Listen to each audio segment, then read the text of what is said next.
ಮಲೆನಾಡು ಕರಾವಳಿ ಜನಪರ ಒಕ್ಕೂಟದ ಪ್ರಧಾನ ಸಂಚಾಲಕರಾದಂತಹ ಅನಿಲ್ ಹೊಸಕೊಪ್ಪ ಅವರು ಮತ್ತು ನಮ್ಮ ಶೃಂಗೇರಿ ಕ್ಷೇತ್ರ ಮಟ್ಟದ ಸರ್ವ ಸಮಾಜೋತ್ಸವ ಸಮಿತಿಯ ಗೌರವಾಧ್ಯಕ್ಷರಾದಂತಹ ಸ್ಕೋಡ್ ನಾಗೇಶ್ ಅವರು ಸಮಕ್ಷಮ ಉಪಸ್ಥಿತರಿದ್ದ ಈ ಪತ್ರಿಕಾಗೋಷ್ಠಿಯಲ್ಲಿ ಪ್ರಮುಖವಾಗಿ ಹೇಳ್ತಿರೋ ಸಂಗತಿ ಏನು ಅಂದ್ರೆ, ಭಾರತದ ಸಂವಿಧಾನದಲ್ಲಿ ಇರದ SIR ಅನ್ನ ಚುನಾವಣಾ ಆಯೋಗ ಜಾರಿ ಮಾಡಲು ಕರ್ನಾಟಕದಲ್ಲಿ ಜಾರಿ ಮಾಡಲು ಹೊರಟುಬಿಟ್ಟಿದೆ. SIR ಅನ್ನೋದು ಈ ದೇಶದಲ್ಲಿ ಈವರೆಗೆ ನಡೆದಿಲ್ಲ, ಆದರೆ IR ನಡೆದಿದೆ. Intensive revision of voter register ಇದೆಯಲ್ಲ, ಅದು ನಡೆದಿದೆ. 1950ನೇ ಇಸ್ವಿಯಿಂದ ಇಲ್ಲಿಯವರೆಗೂ ಅದು ನಡ್ಕೊಂಡು ಬಂದಿದೆ. SIR ಅನ್ನೋದು ಇತ್ತೀಚೆಗೆ ಒಂದು ಜಾರಿಯಾಗಿರ್ತಕ್ಕಂಥ ಒಂದು ಪ್ರೇತಾತ್ಮ. ಅದು ಸ್ಪೆಷಲ್ ಇಂಟೆನ್ಸಿವ್ ರಿವಿಷನ್, ವಿಶೇಷ ಮತದಾರರ ಪರಿಷ್ಕರಣೆ ನಡೀತಾ ಇದೆ. ಅದು ವಿಶೇಷವಾಗಿ ಈಗ ಜಾರಿ ತಂದಿದೆ. ಜಾರಿ ತಂದಿರತಕ್ಕಂಥ ಎಲ್ಲ ಜಾಗದಲ್ಲೂ ಈವರೆಗೆ ಏನು 13 ರಾಜ್ಯಗಳಲ್ಲಿ ಅದನ್ನು ಜಾರಿ ಮಾಡಿದೆ. ಆ 13 ರಾಜ್ಯಗಳಲ್ಲಿ ಸುಮಾರು 6 ಕೋಟಿ ಭಾರತೀಯರನ್ನ ಮತದಾನದಿಂದ ಕೈಬಿಟ್ಟಿದೆ. 6 ಕೋಟಿ ಭಾರತೀಯರನ್ನ. ಚುನಾವಣಾ ಆಯೋಗ ಹೇಳಿದ್ದು ಏನು ಅಂದ್ರೆ, ವಿದೇಶಿ ಪ್ರಜೆಗಳನ್ನ ಪತ್ತೆ ಹಚ್ಚಲಿಕ್ಕೆ ನಾವು ಈ SIR ಅನ್ನ ಮಾಡ್ತಾ ಇದ್ದೀವಿ. SIR ಅನ್ನ ವಿದೇಶಿ ಪ್ರಜೆಗಳನ್ನ ಪತ್ತೆ ಹಚ್ಚಲಿಕ್ಕೆ ಮಾಡ್ತಾ ಇದ್ದೇವೆ. 6 ಕೋಟಿ ಭಾರತೀಯರನ್ನ ಮತದಾನದಿಂದ ಕೈಬಿಟ್ಟು 7 ಜನ ವಿದೇಶಿಗರನ್ನ ಪತ್ತೆ ಹಚ್ಚಿದ್ದಾರೆ. 6 ಕೋಟಿ ಭಾರತೀಯರನ್ನ ಮತದಾನದ ವೋಟರ್ ಲಿಸ್ಟ್ ಇಂದ ಕೈಬಿಟ್ಟು 7 ಜನ ವಿದೇಶಿಗರನ್ನ ಪತ್ತೆ ಹಚ್ಚಿದ್ದಾರೆ. ಇದು ಚುನಾವಣಾ ಆಯೋಗದ ಈವರೆಗಿನ SIR ವಿಚಾರದಲ್ಲಿ ಸಾಧನೆ. ಕರ್ನಾಟಕದಲ್ಲಿ ಏನು SIR ಅನ್ನ ಕೊಡುವ ಮುಂಚೆ, ಜಾರಿ ಮಾಡುವ ಮುಂಚೆ ಮ್ಯಾಪಿಂಗ್ ಪ್ರಕ್ರಿಯೆಯನ್ನ ಮಾಡಿದ್ದಾರೆ. ಭಾರತೀಯ ಚುನಾವಣಾ ಆಯೋಗ ಕಳಿಸಿರ್ತಕ್ಕಂಥ ನೋಟಿಫಿಕೇಶನ್ ಪ್ರಕಾರವೇ ಮ್ಯಾಪಿಂಗಿಗಿಂತ ಪೂರ್ವಭಾವಿಯಾಗಿ 2 ಮೀಟಿಂಗ್ಗಳನ್ನ ರಾಜಕೀಯ ಪಕ್ಷಗಳ ಜೊತೆಗೆ ರಾಜ್ಯ ಮಟ್ಟದಲ್ಲಿ, ಜಿಲ್ಲಾ ಮಟ್ಟದಲ್ಲಿ, ತಾಲೂಕು ಮಟ್ಟದಲ್ಲಿ ಮಾಡಬೇಕಾಗಿತ್ತು. ಅದನ್ನ ಚುನಾವಣಾ ಆಯೋಗ ಮಾಡಿಲ್ಲ. ಮ್ಯಾಪಿಂಗ್ ಪ್ರಕ್ರಿಯೆಯನ್ನ ಮಾಡೋದ್ರಲ್ಲಿ ಇವ್ರದ್ದು ಹೇಗೆ ಲೋಪ ಇದೆ ಅಂದ್ರೆ, ಇವರೇನು 2002ರ ಮತದಾರರ ಪಟ್ಟಿಯ ಜೊತೆ ಮ್ಯಾಪಿಂಗ್ ಮಾಡಬೇಕು ಅಂತ ಹೇಳ್ತಾ ಇದ್ದಾರೆ. ಅದು ಆ ವ್ಯಕ್ತಿಯ ಹೆಸರಿನ ಜೊತೆಗೆ ಮ್ಯಾಪಿಂಗ್ ಆಗೋದಲ್ಲ. ಅದು ಮ್ಯಾಪಿಂಗ್ ಆಗೋದು ಯಾವುದೇ ಮತ ವಿಭಾಗದ ಯಾವುದೇ ಸೀರಿಯಲ್ ನಂಬರ್ ಅನ್ನು ಕೊಟ್ರೆ ಅದು ಒಬ್ಬ ವ್ಯಕ್ತಿಯ ಮತದ ಜೊತೆಗೆ ಮ್ಯಾಪಿಂಗ್ ಆಗುತ್ತೆ. ಅದರ ವೈಯಕ್ತಿಕ ಸಫರರ್ ನಾನೇನೆ. ನಂದು 2002ನೇ ಇಸ್ವಿಯ ನನ್ನ ಮತ ಅಗಳಗಂಡಿ ಬೂತ್ ನಲ್ಲಿತ್ತು. ಇವರಿಲ್ಲಿ ಮ್ಯಾಪಿಂಗ್ ಮಾಡ್ಬೇಕಾದವ್ರು ಮ್ಯಾಪಿಂಗ್ ಮಾಡ್ಲಿಲ್ಲ ಸರಿಯಾಗಿ. ಅದನ್ನ ಸರಿಯಾಗಿ ಮ್ಯಾಪಿಂಗ್ ಮಾಡಿಸೋದಕ್ಕೆ ಹೋದ್ರೆ ನನ್ನ ಮತ ಬೆಂಗಳೂರಿನಲ್ಲಿ ರಾಧಾ ಹೆಸರಿನ ಒಬ್ರು BLO ನನ್ನ ಮತವನ್ನ, ನನ್ನ ತಂದೆ ತಾಯಿ ಮತವನ್ನ ಮ್ಯಾಪ್ ಮಾಡಿದ್ರು. ಸೊ ಅದನ್ನ ಕೂಲಂಕುಷವಾಗಿ ಗಮನಿಸಿದಾಗ ಅದು ಹೆಸರಿನ ಜೊತೆ ಮ್ಯಾಪ್ ಆಗೋದಿಲ್ಲ, ಸೀರಿಯಲ್ ನಂಬರ್ ಜೊತೆ ಮ್ಯಾಪ್ ಆಗುತ್ತೆ. ಯಾವ ಸೀರಿಯಲ್ ನಂಬರ್ ಕೊಟ್ಟರೆ ಅದು ಮ್ಯಾಪ್ ಆಗುತ್ತೆ. ಸೊ ಇದು ಪ್ರಾರಂಭಿಕ ಲೋಪವನ್ನೇ ಚುನಾವಣಾ ಆಯೋಗ ಮಾಡಿದೆ. ಮತ್ತು BLOಗಳಂತ ಏನಿದ್ದಾರೆ ಅವರಿಗೆ ಯಾರಿಗೂ ಸಹಿತ ಒಂದು ಸ್ಪಷ್ಟವಾದ ಮಾಹಿತಿ ಮತ್ತು ತರಬೇತಿಯನ್ನ ಚುನಾವಣಾ ಆಯೋಗ ಕೊಟ್ಟಿಲ್ಲ. ಪರೀಕ್ಷಾರ್ಥವಾಗಿ ನೀವು ಯಾವುದೇ ಅವ್ರ BLOಗಳನ್ನ, ಅವರು ಅಂಗನವಾಡಿಯ ನೌಕರರು, ಸಹೋದರಿಯರು, ಆಶಾ ವರ್ಕರ್ಸು, ಇವರನ್ನು ಹೋಗಿ ಕೇಳಿ ನೋಡಿ. ಅವರಿಗೆ ಆ ಮ್ಯಾಪಿಂಗಿನ ಪ್ರಕ್ರಿಯೆಯ ಅಮೂಲಾಗ್ರ ಜ್ಞಾನವೇ ಇಲ್ಲ. ಸೊ ಪ್ರಾರಂಭಿಕ ಹಂತದಲ್ಲಿಯೇ ಚುನಾವಣಾ ಆಯೋಗ ಘನಘೋರವಾದಂತಹ ಲೋಪವನ್ನ ಮಾಡಿದೆ. ಈಗ SIR ಪ್ರಕ್ರಿಯೆಗಾಗಿ 3 ಬಾರಿಗೆ ನಮ್ಮ ಮನೆಗೆ ಭೇಟಿ ಕೊಡ್ತಾರೆ, ಪ್ರತಿ ಮನೆಗೆ ಅಂತ ಹೇಳಿದ್ದಾರೆ. ಅದಕ್ಕಾಗಿ ಆ SIR ಪ್ರಕ್ರಿಯೆ ಅದು ವಿಶೇಷವೋ ವಿಕಾರವೋ ಅನ್ನೋ ಆಧಾರವಾಗಿ ಇಟ್ಕೊಂಡು ಕನ್ನಡದ ಖ್ಯಾತ ಸಾಹಿತಿಗಳು, ಚಿಂತಕರು ಆದಂತ ಶ್ರೀ ದೇವನೂರು ಮಹಾದೇವ ಅವರು ಒಂದು ಕಿರುಹೊತ್ತಿಗೆಯನ್ನು ತಂದಿದ್ದಾರೆ. ಆ ಕಿರುಹೊತ್ತಿಗೆಯನ್ನು ತಂದು ಆ ಕಿರುಹೊತ್ತಿಗೆಯಲ್ಲಿ ಅದನ್ನು ಯಾರಿಗ್ ಬೇಕಾದ್ರೂ ಪ್ರಕಟ ಮಾಡತಕ್ಕಂಥ ಅವಕಾಶವನ್ನು ಕೊಟ್ಟಿದ್ದಾರೆ. ನೀವು ಯಾರು ಬೇಕಾದ್ರೂ ಪ್ರಕಟ ಮಾಡಿ ಜನಕ್ಕೆ ಹೋಗ್ಬೇಕು. ಅವರು ಅದಕ್ಕೆ ರಾಯಲ್ಟಿ ಕೇಳಿಲ್ಲ ಅಥವಾ ಅದಕ್ಕೆ ಗೌರವಧನ ಮತ್ತೊಂದು ಯಾವುದನ್ನು ಅವ್ರು ಕೇಳಿಲ್ಲ. ಆ ಹೊತ್ತಿಗೆಯನ್ನ ಮಲೆನಾಡು ಕರಾವಳಿ ಜನಪರ ಒಕ್ಕೂಟದ ನೇತೃತ್ವದಲ್ಲಿ ಅದನ್ನ ಪ್ರಿಂಟ್ ಮಾಡಿದ್ದೇವೆ. ನಮ್ ಗುರಿ ಸುಮಾರು ಒಂದಷ್ಟು ಸಾವಿರಾರು ಮನೆಗಳಿಗೆ ಅದು ತಲುಪಿಸ್ಬೇಕು ವಿಚಾರವನ್ನ. ಯಾವ ವಿಚಾರವನ್ನ ಮುಖ್ಯವಾಗಿ ಅದ್ರಲ್ಲಿ ಹೈಲೈಟ್ ಮಾಡಿದ್ದಾರೆ ದೇವನೂರವರು ಅಂದ್ರೆ,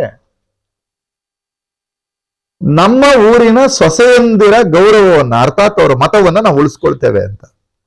ಇದರಲ್ಲಿ ಬಾರಿ ಮೇಜರ್ ಆಗಿ ಸಫರ್ ಆಗ್ತಕ್ಕಂಥದ್ದು ಯಾರು ಅಂದ್ರೆ ಮದುವೆಯಾಗಿ ಬಂದಿರತಕ್ಕಂಥ ಹೆಣ್ಮಕ್ಳು.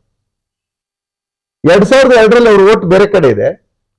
2002 ನಂತರ ಮದುವೆಯಾಗಿ ಈ ಊರಿಗೆ ಬಂದಿದ್ದಾರೆ. ವಿಶೇಷವಾಗಿ ಹಿಂದೂ ಸಮುದಾಯದಲ್ಲಿ ಮದುವೆಯಾಗಿ ಬಂದಿರತಕ್ಕಂಥ ಹೆಣ್ಮಕ್ಳ ಹೆಸರನ್ನ ಬದಲಾಯಿಸ್ತಕ್ಕಂಥದ್ದು ಈಗಲೂ ಒಂದು ಪದ್ಧತಿಯಾಗಿದೆ.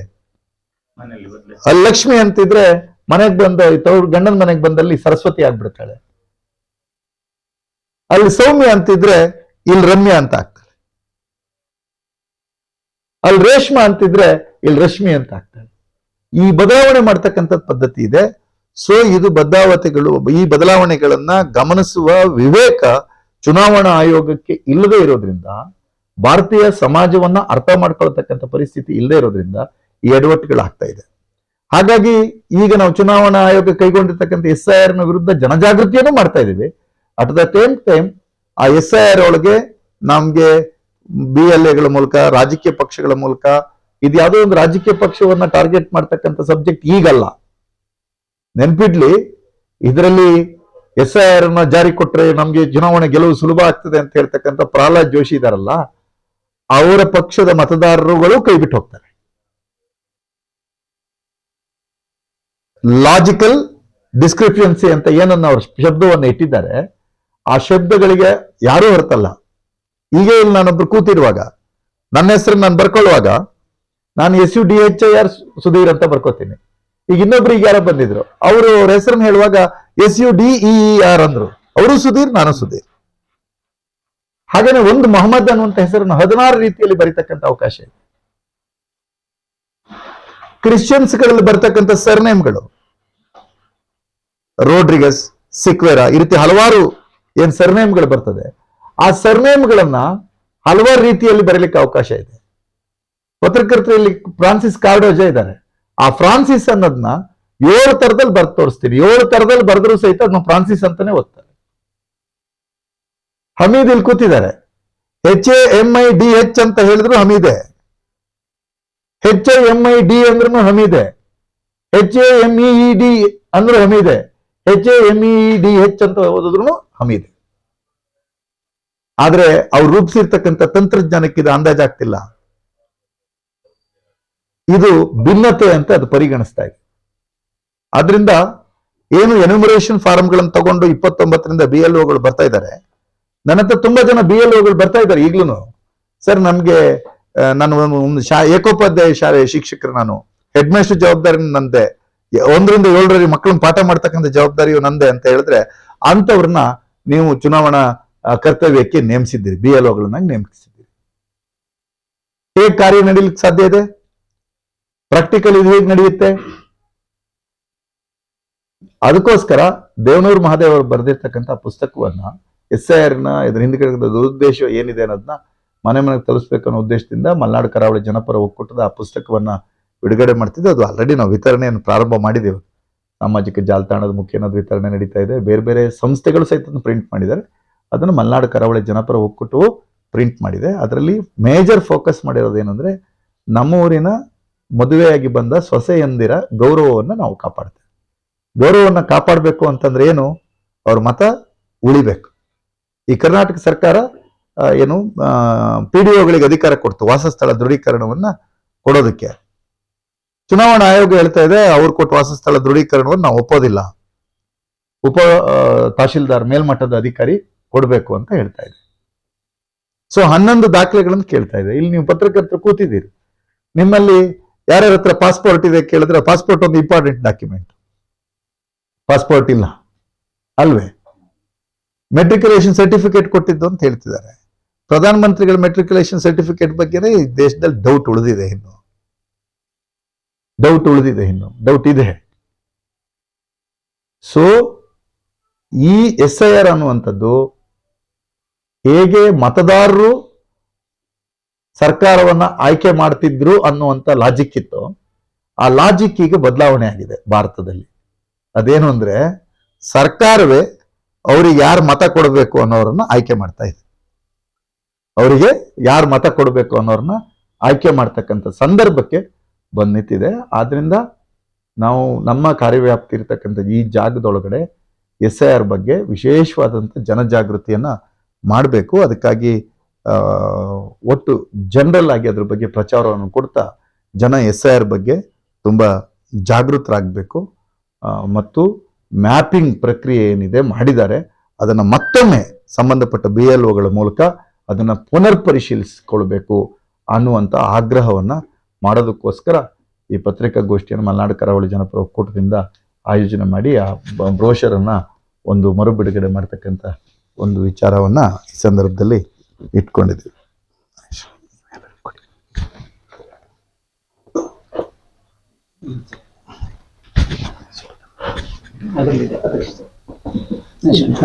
ಅದಿಲ್ಲ, ಅಲ್ಲಿ ಮುಂದೆ ಕೂತ್ಕೊಳ್ಳಿ. ಅದಿಲ್ಲ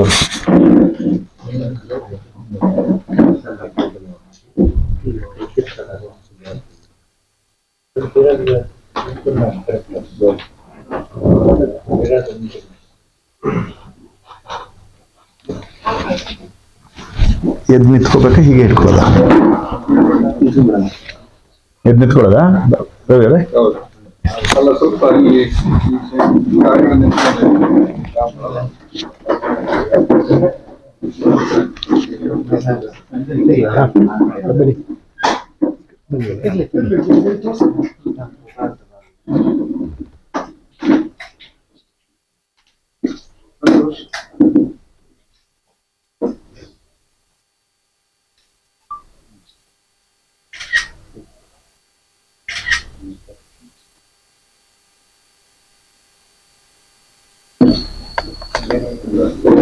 ಈ ಕರಪತ್ರದಲ್ಲಿ ವಿಶೇಷವಾಗಿ ಫ್ರಂಟ್ ಪೇಜ್ ನಲ್ಲಿ ಪಶ್ಚಿಮ ಬಂಗಾಳದಲ್ಲಿ ವೋಟರ್ ಲಿಸ್ಟ್ಗೆ ಡಿಲೀಟ್ ಆಗಿದೆ, ಅವರು ಸತ್ತೋಗಿದ್ದಾರೆ ಅಂತ ಹೇಳಿರ್ತಕ್ಕಂಥ ವ್ಯಕ್ತಿಗಳನ್ನ ಸುಪ್ರೀಂ ಕೋರ್ಟ್ ಎದುರುಗಡೆ ಯೋಗೇಂದ್ರ ಯಾದವ್ ಕರ್ಕೊಂಡೋಗಿ ನಿಲ್ಲಿಸಿರ್ತಕ್ಕಂಥದ್ದು. ಹಿಂಭಾಗದ ಪುಟದಲ್ಲಿ ಬಿಹಾರದಲ್ಲಿ ಚುನಾವಣಾ ಆಯೋಗದವರು ಸತ್ತೋಗಿದ್ದಾರೆ ಅಂತ ಹೇಳಿ ಪಟ್ಟಿಲಿ ಬರೆದಿರ್ತಕ್ಕಂಥ ವ್ಯಕ್ತಿಗಳನ್ನು ಕೂರಿಸ್ಕೊಂಡು ರಾಹುಲ್ ಗಾಂಧಿ ಅವರು ಟೀ ಕುಡಿತಿರೋದು ಇದೆ. ಒಳಗಡೆ ಈ SIR ನ ಮುಂದುವರಿದ ಭಾಗವಾಗಿರ್ತಕ್ಕಂಥ NRC, CA ಇವುಗಳ ಬಗ್ಗೆ ಸಬ್ಜೆಕ್ಟ್ ಇದೆ. ಮತ್ತು ಮೊದಲ ಚುನಾವಣಾ ಆಯೋಗದ ಅಧ್ಯಕ್ಷರಾದಂಥ ಸುಕುಮಾರ್ ಸೇನ್ ಅವರ ಆಶಯ ಒಬ್ಬನೇ ಒಬ್ಬ ಭಾರತೀಯರು ಮತದಾನದ ಹಕ್ಕಿನಿಂದ ಹೊರಗುಳಿಯುವಂತೆ ನೋಡ್ಕೊಳ್ಳೋದು ನಮ್ಮ ಜವಾಬ್ದಾರಿ ಅಂತ ಹೇಳಿದ್ದು. ಬಟ್ ಸ್ವತಂತ್ರ ಬಂದು 80 ವರ್ಷಗಳ ಮೇಲೆ ಮೊದಲ ಬಾರಿಗೆ ಭಾರತೀಯರನ್ನ ಅನುಮಾನ ಮಾಡ್ತಕ್ಕಂಥ ಪರಿಸ್ಥಿತಿಗೆ ತಂದು ನಿಂತಿರ್ತಕ್ಕಂಥ ಈ ವ್ಯವಸ್ಥೆಯ ಬಗ್ಗೆ ಇದೆ. ತುಂಬಾ ಚೆನ್ನಾಗಿ ದೇವನೂರು ಮಹಾದೇವ ಅವರು ಇದನ್ನು ನರೇಟ್ ಮಾಡಿದ್ದಾರೆ. ಕೋರ್ಟ್ ಆರ್ಡರ್ ಮಾಡಿ ಆಧಾರ್ ಕಾರ್ಡ್ ಅನ್ನು ಒಂದು ಡಾಕ್ಯುಮೆಂಟ್ ಆಗಿ ತಗೊಳ್ಳಿ ಅಂತ ಹೇಳಿ ಆ ಕಾರಣದಿಂದ ಅದನ್ನ ಮಾಡ್ತು. ಇವರು ಹೇಳಿರೋದು 11 ಪಟ್ಟಿಗಳಲ್ಲಿ ಆಧಾರ್ ಕಾರ್ಡ್ ಇರಲಿಲ್ಲ. ಆದ್ರಿಂದ ಮತ್ತು ಸುಪ್ರೀಂ ಕೋರ್ಟ್ ಹೇಳಿತ್ತು, ಏನಾದ್ರೂ ಗೆಲುವಿನ ಅಂತರ SIR ಅಲ್ಲಿ ಪೆಂಡಿಂಗ್ ಇದ್ದಿದ್ದು ಓಟಿಗಿಂತ ಕಡಿಮೆ ಇದ್ರೆ ನಾವು ಇಂಟರ್ಫಿಯರ್ ಆಗ್ತೀವಿ ಅಂತ. ಯಾವಾಗ ಇಂಟರ್ಫಿಯರ್ ಆಗುತ್ತೋ ಗೊತ್ತಿಲ್ಲ ಸುಪ್ರೀಂ ಕೋರ್ಟ್. ಹಾಗಾಗಿ ಎಲ್ಲಿ ಮಮತಾ ಬ್ಯಾನರ್ಜಿ ಸೋತಿದ್ದಾರೆ 15,000 ಪೆಂಡಿಂಗ್ ಇಟ್ಟಿದ್ರು, ಅಲ್ಲಿ ಅವ್ರ ಓಟಿನ ನಂತರ 9,000 ಚಿಲ್ಲರೆ ಇದೆ. ಈ ರೀತಿ ಇದು ವಿಶೇಷ. ಸೊ ನಮಗೆ ಗುಮಾನಿ ಇದೆ, ಕರ್ನಾಟಕದಲ್ಲಿ ಚುನಾವಣಾ ಆಯೋಗ ಒಂದು 100 ಮತಕ್ಷೇತ್ರಗಳನ್ನು ಗುರಿ ಇಟ್ಟಿದೆಯಂತೆ. ಏನಕ್ಕೆ ಗುರಿ ಇಟ್ಟಿದೆ ಗೊತ್ತಿಲ್ಲ. 100 ಮತಕ್ಷೇತ್ರಗಳನ್ನ ಗುರಿ ಇಟ್ಟಿರ್ತಕ್ಕಂಥದ್ದು. ಸೊ ಇದರಲ್ಲಿ ನಮ್ಮ ಈಗಿನ ಕಾಳಜಿ ಮಲೆನಾಡು ಕರಾವಳಿ ಜನಪರ ಒಕ್ಕೂಟದ್ದು ಎಲ್ಲ ಜಾತಿ ಧರ್ಮದವರಿಗೂ ಸಹಿತ ಇದು ತೊಂದರೆ ಆಗುತ್ತೆ. SIR ಇಂದ ಭಾರತೀಯರಿಗೆ ತೊಂದರೆ ಆಗುತ್ತೆ. ಎಲ್ಲ ರಾಜಕೀಯ ಪಕ್ಷದ ಮತದಾರರಿಗೂ ಇದರಿಂದ ತೊಂದರೆ ಆಗುತ್ತೆ. ಆದ್ರಿಂದ ಎಲ್ಲ ರಾಜಕೀಯ ಪಕ್ಷಗಳು ತಮ್ಮ BLOಗಳ ಮೂಲಕ ಜನಜಾಗೃತಿ ಮಾಡಬೇಕು. BLOಗಳನ್ನ ಮತ್ತೊಮ್ಮೆ ಪರಿಪೂರ್ಣ ಮಾಡ್ತಕ್ಕಂಥ ಪ್ರಯತ್ನವನ್ನ ಚುನಾವಣಾ ಆಯೋಗ ಅರ್ಥಾತ್ ಜಿಲ್ಲಾಧಿಕಾರಿಗಳು ಮಾಡಬೇಕು ಅಂತ ಆಗ್ರಹಿಸ್ತಾರೆ. ಇವತ್ತಿನ ಈ ಪತ್ರಿಕಾಗೋಷ್ಠಿಯನ್ನ ನಡೆಸಿಕೊಟ್ಟಿರುವಂತ ಶ್ರೀಯುತ ಸುಧೀರ್ ಕುಮಾರ್ ಮುರಳಿ ಅವರಿಗೆ ನಾನು ಧನ್ಯವಾದಗಳನ್ನು ಹೇಳ್ತೇನೆ. ಹಾಗೆ ಜೊತೆಗೆ ಈ ಪತ್ರಿಕಾಗೋಷ್ಠಿಗೆ ಬಂದಿರುವಂತಹ ಹಿರಿಯರಾದ ಆಸ್ಪೋರ್ಟ್ ನಾಗೇಶ್ ಅವರು, ರಾಮಪ್ಪನವರು, ರತ್ನಾಕರಣ ಎಲ್ಲರೂ ಕೂಡ ಬಂದು ಸಹಕಾರವನ್ನು ಕೊಟ್ಟಿದ್ದಾರೆ. ಅವರಿಗೂ ಕೂಡ ಧನ್ಯವಾದ ಹೇಳ್ತೀನಿ. ಮುಖ್ಯವಾಗಿ ಈ ಪತ್ರಿಕಾಗೋಷ್ಠಿಗೆ ಬಂದು ಸಹಕಾರ ಕೊಟ್ಟುವಂತ ಎಲ್ಲ ಮಾಧ್ಯಮ ಮಿತ್ರರಿಗೂ ಕೂಡ ಧನ್ಯವಾದ ಹೇಳ್ತಾ, ನಂದು ಒಂದು ಅನಿಸಿಕೆ ಏನಂದ್ರೆ, ಇದರಲ್ಲಿ ನಾವು ಯಾಕೆ ಇದನ್ನ ಮಾಡ್ತಾ ಇದ್ದೀವಿ ಅಂದ್ರೆ, ನಮ್ಮ ಮತದಾರರು, ಭಾರತೀಯ ಮತದಾರರು ಮತದಾನ ಹಕ್ಕಿನಿಂದ ಹೊರಗುಳಿಬಾರದು ಅನ್ನೋ ದೃಷ್ಟಿಯಿಂದ ನಾವೆಲ್ಲ ಕಡೆ ಈ ಪ್ರಚಾರವನ್ನ ಹಮ್ಮಿಕೊಂಡಿದ್ವಿ. ಜೊತೆಗೆ ಬಿಜೆಪಿಯ ರಾಷ್ಟ್ರೀಯ ಅಧ್ಯಕ್ಷರು ಕರ್ನಾಟಕಕ್ಕೆ ಬಂದಂತ ಸಂದರ್ಭದಲ್ಲಿ ನೀವು ಕಾಂಗ್ರೆಸ್ನವ್ರಿಗಿಂತ ಮೊದಲು ಹೋಗಿ ಇದನ್ನ ಪ್ರಚಾರ ಮಾಡಿ ಇದನ್ನ 50 ವರ್ಷ ನಾವೇ ಗೆಲ್ತೀವಿ ಅನ್ನುವಂತ ಮಾತನ್ನ ಹೇಳಿದಾರಲ್ಲ, ಅದ್ರದ್ದು ಅರ್ಥ ಏನು ಅನ್ನೋದನ್ನ ನಮ್ಗೆ ಅವರು ಸ್ಪಷ್ಟಪಡಿಸ್ಬೇಕು, ಏನಕ್ಕೆ ಮಾಡ್ತಾರೆ. ಹಾಗಾಗಿ ನಮ್ಗೆ ಇವ್ರ ಬಗ್ಗೆ ಅನುಮಾನ ಇದೆ. ಆ ದೃಷ್ಟಿಯಿಂದ ನಾವು ಈ ರೀತಿಯ ಕಾರ್ಯಕ್ರಮ ಹಾಕೊಂಡಿದ್ದೀವಿ. ಈ ಹಿಂದೆ ಇದ್ದಂತ ಏನು ಚುನಾವಣಾಧಿಕಾರಿಗಳು ಆದಷ್ಟು ಹೆಚ್ಚಿನ ಮತಗಳನ್ನ ಪಡೆಯೋದು, ಹೆಚ್ಚಿನ ಮತಗಳನ್ನ ಕೂಡಿಕೊಸೋದಕ್ಕೆ ನೋಡ್ತಿದ್ರು. ಈಗ ಅದನ್ನು ಕೈ ಬಿಡುವ ವ್ಯವಸ್ಥೆಯನ್ನು ಮಾಡ್ತಾರೆ. ಹೆಚ್ಚು ಮತದಾನ ಹಕ್ಕು ಸಿಗ್ಲಿ ಅಂತೇಳಿ ಹಿಂದಿನ ಚುನಾವಣಾಧಿಕಾರಿ ಮಾಡ್ತಿದ್ರು. ಬಟ್ ಈಗ ಹಾಗಿಲ್ಲ, ಕೈ ಬಿಡುವಂತ ಪರಿಸ್ಥಿತಿ. ಈ ಮ್ಯಾಪಿಂಗ್ ಅನ್ನೋದೇ ಮೊದಲು ಒಂದು ಈ ಕಳ್ಳತನದ ಮೊದಲು ದಾರಿ ಅಂತ ಹೇಳ್ಬೋದು, ಮ್ಯಾಪಿಂಗ್ ಮಾಡೋ ದೃಷ್ಟಿ ನೋಡೋದು. ಮ್ಯಾಪಿಂಗ್ ನಲ್ಲೇ ಕೆಲವಷ್ಟು ಈಗ ಸುಧಾರಣೆ ಹೇಳಿದಂಗೆ ಅವ್ರದ್ದು ಒಳಗಂಡಿಲಿ ಇತ್ತು, ಈಗ ಅಲ್ಲಿ ಬೆಂಗಳೂರಿಗೆ ಹೋಗಿದೆ ಅಂತ. ನಮ್ಮ ಮನೇಲಿ ನಮ್ಮ ಮಿಸಸ್ ಕೂಡ ಅವರು ಮನೇಲಿ ಈಗ 2002 ಮೊನ್ನೆ ಪಟ್ಟಿ ನೋಡ್ತೀನಿ, ನಮ್ಮ ಮಿಸಸ್ ಹೆಸರಾಗಲಿಲ್ಲ. ಇನ್ನಾದ್ರು ದಾಖಲಾತಿ ಕೊಡಬೇಕು. ಇಲ್ಲಿ ಬಂದ ನಾವು ಶಾತ್ವಿಕ ಅನಿಲ್ ಅಂತ ಮಾಡ್ಕೊಂಡಿದ್ದಾರೆ, ಅಲ್ಲಿ ಶಾತ್ವಿಕ ಸುರೇಶ್ ಅಂತ ಇತ್ತು. ಅದಕ್ಕೆ ಯಾವ ರೀತಿ ದಾಖಲಾತಿ ಕೊಡಬೇಕು ಅನ್ನೋದನ್ನ ನೋಡ್ಬೇಕು. ಸಾಮಾನ್ಯ ಮತದಾರಿಗೆ ಅದನ್ನ ಹೋಗಿ ದಾಖಲಾತಿ ಕೊಡೋದು ಕಷ್ಟ ಆಗ್ತದೆ. ಅದಕ್ಕೆ ನೋಟ್ರಿ ಮಾಡಿಸ್ಬೇಕು, ಇನ್ನೇನು ಮಾಡ್ಬೇಕು ಗೊತ್ತಿಲ್ಲ.